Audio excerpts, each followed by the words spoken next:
The city of San Jose in California's Silicon Valley has made a pledge to go carbon neutral by 2030.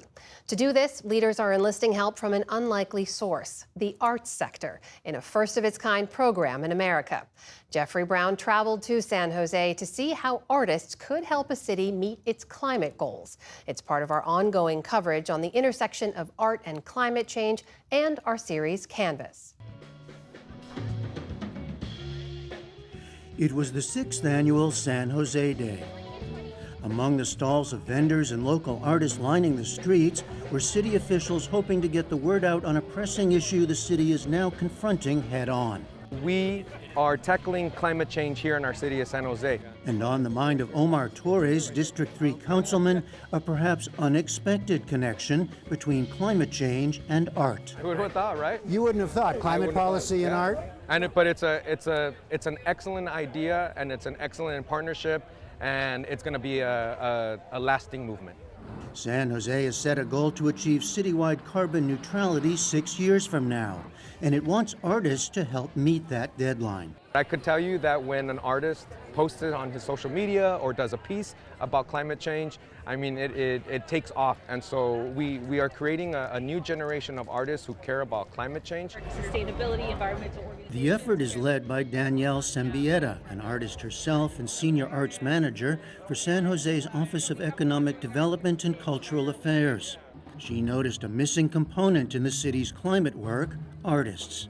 We're a part of the economic sector. We contribute $300 million a year to the economy. So if we can look at that economic impact and we can think about how we can reduce how much energy that we're using, how much waste we're producing, how much water that we're using, then we will be part of that change. We will create that shift. So she created the Climate Art Program, a 3-part project that recruits artists and arts organizations in learning and demonstrating to others how to reduce their carbon footprint.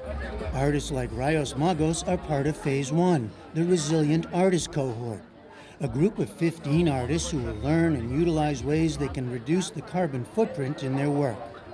As an artist, I'm constantly working with materials. And so I think for me, I'm always just aware of the amount of materials and usage and waste that I'm sort of consuming, and the carbon footprint that I'm making. It would just shine some more light on how we can lessen our carbon footprint and work together for a cleaner, green environment, especially here in San Jose. Magos and other artists will attend 4 workshops to measure their own carbon impact and learn techniques for reusing materials, sourcing products, and other green practices. I would really want to take that information and share it, apply it maybe to the workshops I teach as well. That I can just sort of see the seeds that will be planted and the benefits of that, and sort of sharing that information with others. All that I'm seeing here, you had to redo. You had to kind of remake the grounds. Yeah, it looked very different before we began our native plants project, and now just everything is so lush and the fragrance is so beautiful. This peaceful garden full of native plants is home to the Egyptian Museum in San Jose, created by the Rosicrucians, a philosophical order that dates back to 1614 and studies the laws of nature in order to live in harmony with them. For pollinators. Julie Scott is the museum's executive director. It just really transformed everything, in addition to needing very little water. So therefore saving a lot of money. And therefore saving a lot of money. Yeah, I count the $65,000 per year every year. Scott says the museum started down the carbon neutral path beginning in 2017. The Rosicrucian teachings encourage Rosicrucians to respect nature and to preserve it for future generations. So we wanted to put our money where our mouth was. We know the importance of sustainability, so we looked at our energy use in what we could do for the environment here at Rosicrucian Park, and we set our sights on achieving net zero carbon status. The museum replaced expensive grass with local plants, began using motion detector lights in the galleries, installed new windows, insulation, water tanks for the gardens. and then topped it all off with solar panels on the roof.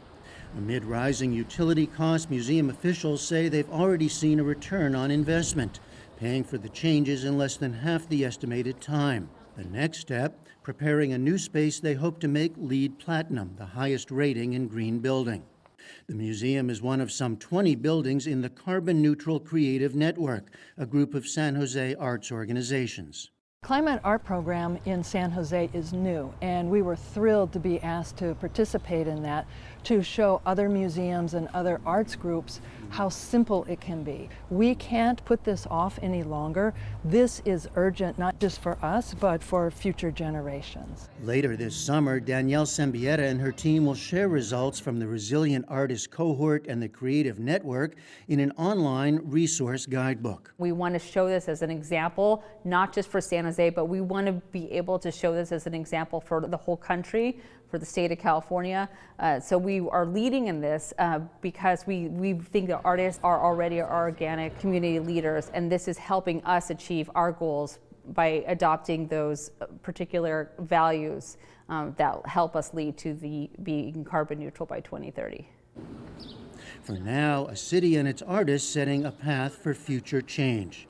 For the PBS NewsHour, I'm Jeffrey Brown in San Jose, California.